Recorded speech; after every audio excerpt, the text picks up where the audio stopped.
saying that they have no choice. They're stuck. What if the whole league, sheepthink, operates and they just say, no, we're not going to give you anything. Nope, nope, nope, nope, nope. Because I still don't even trust that Seattle's going to give a 4.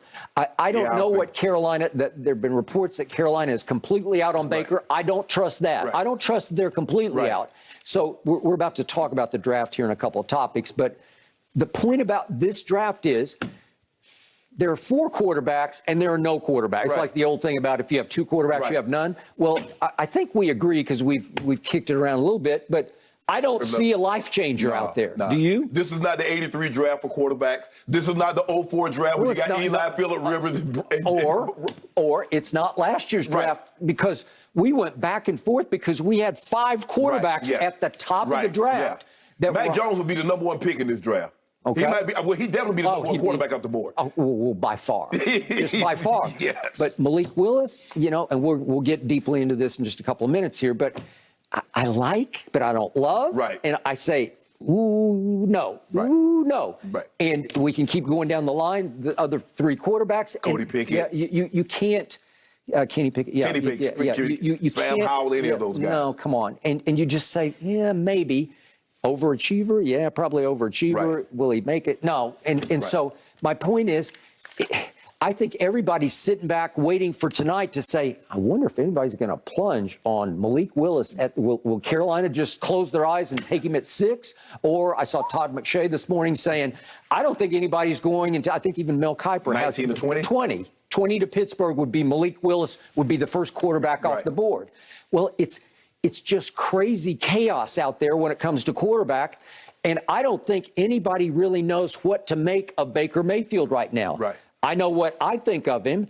And I think that somebody, if they're smart, should go ahead and give a 3rd-round pick because that seems to be the going rate right now to just change cities. No. Matt Ryan went for a 3rd-round pick. Walk it to him. He went for 2 third rounds. Your guy not going. And that's bust city right there. No, don't do that, Skip. Okay. Well, again, would I take Baker Mayfield or Carson Wentz? Give me Baker Mayfield. I'm done with Carson Wentz because I wince every time he drops back. Both of them, the car gonna break down and put you downside the road. You're gonna have to call AAA. Because you used to love Walkatuin. Yes. And Walkatuin has now busted in Philly and busted in Indy. Skip, well, Jim Irsay had some scathing criticism as he was shipping him out. Skip, I don't think Skip. I mean, the guy had 27 touchdowns and 7 picks. Lack of leadership. Gene. That and you can't lose the last 2 games. You can't lose to Jacksonville.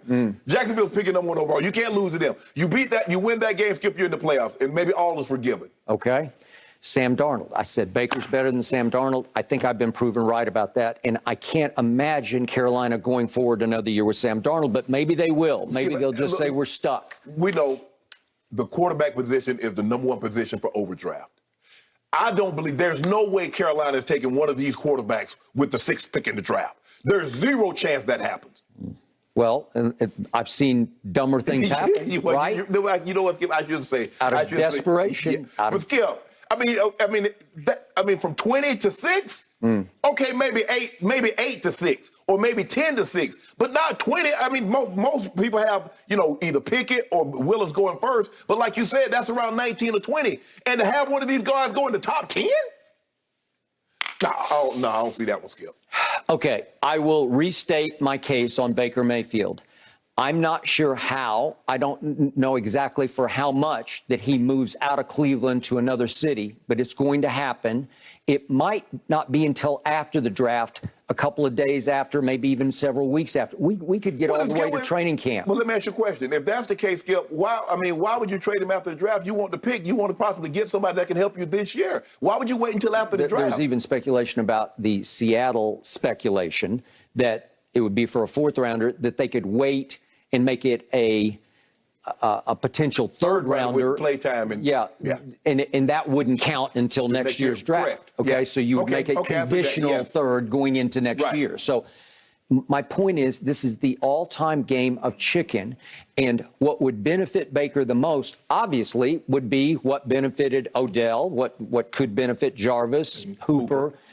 Is that you just wait it out, and finally nobody will give you much of anything, and you finally just say, you know what, this is collateral damage for us getting Deshaun Watson. Let's just if they want to give Baker any kind of parting gift, if they want to give him any little nod of thank you very much and goodbye, just cut him, because then he can go make his deal. Right. And I'm going to state my case again. I think the Steelers are still laying in the weeds on this one. Now, maybe they take Malik Willis, but if they have a shot at Baker Mayfield, I believe they would jump all over it, because the one playoff game he did win, the first playoff game won by the Cleveland Browns in 26 years, came at the expense of Mike Tomlin and the Steelers in their home stadium.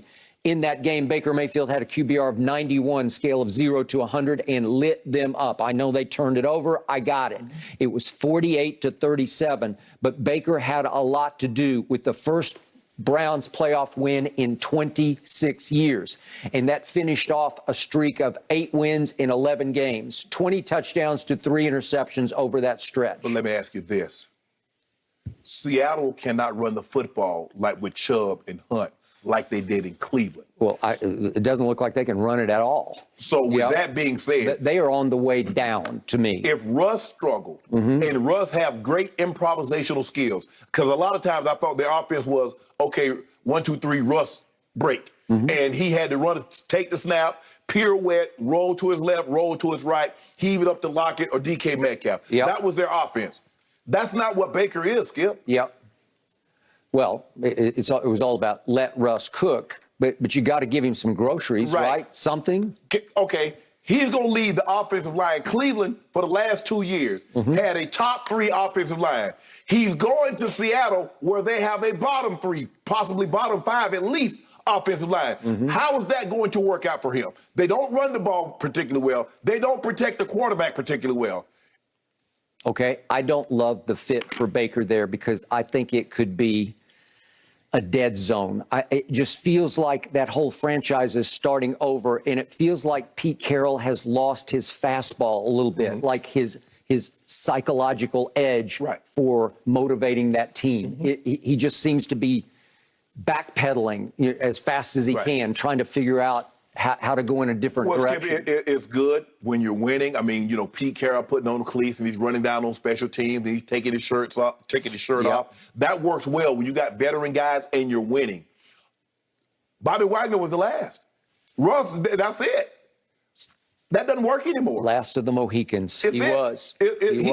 When you say he's starting from scratch? Yep, they're starting over. He's starting from scratch. Yep. I love the city. I love the 12th man. I love the fervor for football there. Yes. I don't love Baker there. He would be a great fit in your arch rival city of Pittsburgh, because he's got some lunch pail to him. He's got some hard hat to him. He's an overachiever. He walked on at Texas Tech, and he walked on at Oklahoma, and he won the Heisman, and he was the first overall pick, and he won 7 games for the Cleveland Browns as an underdog, where they were 0-16 the previous year, and he turned that around to some extent. And what did I love the most about him at Oklahoma? They called him the Pied Piper as a leader. I think he's got big leadership gene to him. And the shock factor to me is that he's been mostly criticized for lack of leadership. And I'm going to say this one more time. The worst thing he ever did in his career, college or pro, were the progressive ads, because they send such a bad message for such a still young quarterback, because he comes across as smug and condescending and, dare I say, even snarky. He's like snarky in him. And it sends the wrong message. It's the opposite of, I think, the real Baker, because I don't think the real Baker is like that. I think he's a pretty good actor, because they're good commercials if you just take them in and of themselves.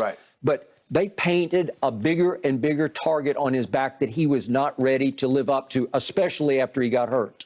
That's true, Skip. But don't you think the Seattle angle has come from Baker? Because when he did that podcast, he threw it out there. He threw it out there. Yeah, but he just threw it out like, I guess, Seattle? Like he was just shooting from the lip. Because here's the thing, though, Skip. I'm sure he's looking around at surveying the landscape like you and I and everybody else. They're like, well, okay, Seattle, I mean, you're looking at their quarterback room.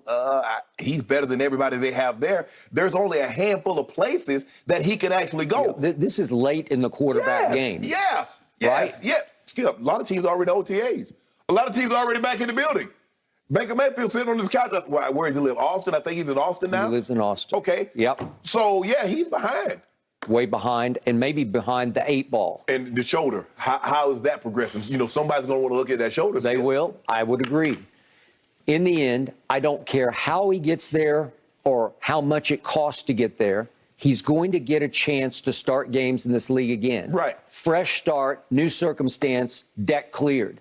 And when he gets that start, he will prove you wrong. That's what I believe. And he will prove everybody who loved him from the start right. He will bounce back and be the Baker he was when he was the #1 overall pick. So you willing to say he's going to be a playoff quarterback again? Well, I mean, you got to give me the circumstance. Do I think he could carry Seattle to the playoffs next year? I don't, because I don't think they're very good anywhere. No.